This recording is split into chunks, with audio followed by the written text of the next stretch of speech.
Are we headed for a Bitcoin boom or bust? Today, I'm going to go into detail on what I think based on my 15 years of trading background on the technical position of the market. I'm going to simplify it because Bitcoin is the category king when it comes to crypto and everything tends to follow. So it's almost like an indicator in itself. So if you like today's video, like, subscribe, hit the bell notification, and let's dive straight in. So on the chart, I've done a screenshot, and it's scenario A or scenario B. These are the two high probability outcomes that we want to be aware of. Now, when I look at the markets, I look at it in terms of fives and threes. And what I mean by that is, it's crowd psychology playing out time and time again, fear and greed. And if you know something called Elliott wave patterns, fives and threes is all you need to know to really get a good feel on what's likely to happen next. So let's pull up a chart with Bitcoin. And just so you know, I've recently written a detailed Bitcoin report. It's actually an 8-page report, but I just broke down my technical thinking on exactly what I believe is happening, and it's been pretty accurate to date. You can get access to my Bitcoin report.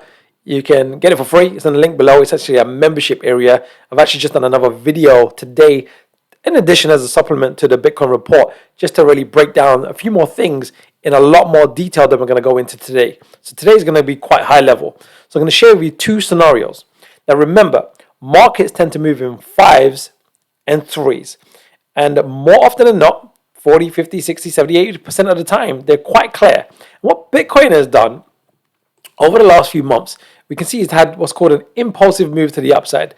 And it looks like some type of 5-wave move to the upside followed by a 3-wave correction.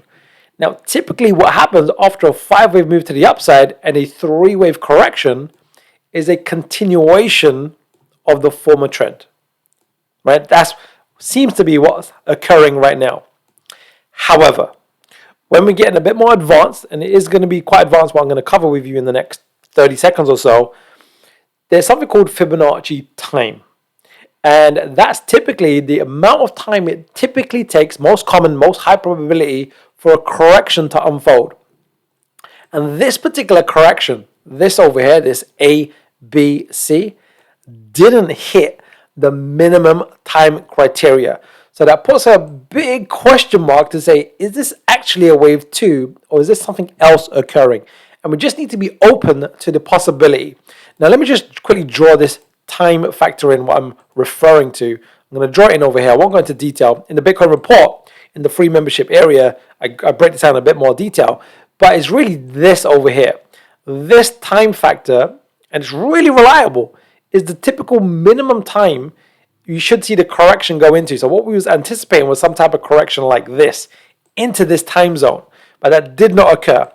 So there's another possibility that's likely to occur. But in both, and I want to emphasize this, in both scenarios, we are likely to see sideways to down over the next few days because of something called the momentum position, because markets tend to move in rhythms and cycles, and that's very, very likely. So let me just pull up the second chart. It's the same chart in terms of Bitcoin, but there's a slight difference. And the difference is, I don't know if you spotted it, let me just click through. So you see this is scenario A, and this is scenario B.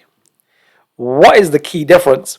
Well, because of this correction, as we saw in the previous slide or chart, because it didn't hit that minimum time factor that we identified, this might just be a wave 4. So it actually, and this is a good probability that this might be the case, a 1, 2, 3, 4, 5. This is the end of a 5-wave sequence. Now in both scenarios, the next few days is likely to be the same in terms of sideways to down. There's something called the momentum position, that the immediate momentum is down, and we're likely to see some type of correction. We're due a correction. The big question is the correction just going to be some type of minor ABC and then a continuation that would support scenario A?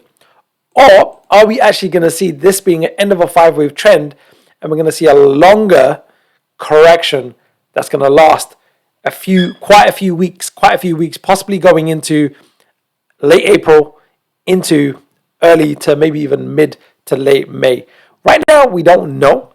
We need to look at what the price is going to be doing and we can read that price to see what is the psychological mood.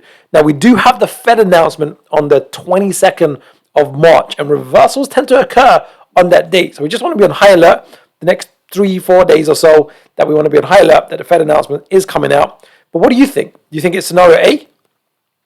Do you think it's scenario B? Or do you have a totally different opinion of the market? So do make sure you're taking advantage of the Bitcoin report. These are more time-sensitive reports. When I see something crucial happening in the market with Bitcoin, end of a trend, reversals, I do a report. It's usually around once a week.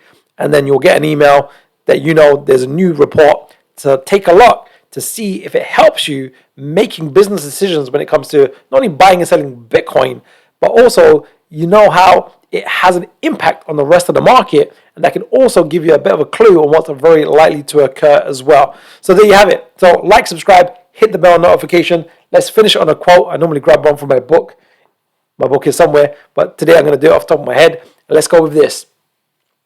You and your world are composed of your thoughts. The wise person controls their thoughts. That's a quote from Buddha. Now, my understanding of that is you and your world are composed of your thoughts, but it's the unconscious thoughts that neuroscience has shown that we operate in loop 95% of the time, or they're just on autopilot 95%. Boom, all those thoughts. If you can control those thoughts, now that's not as easy as it may sound, but what you can do is be mindful of the noise that you're listening to when you're trading or looking at the markets, is to not be too influenced by what you're hearing outside of what your opinion is, because there is going to be a lot of noise, especially when there's big pumps happening or new highs being made and corrections. So you and your world are composed of your thoughts. The wise person controls their thoughts.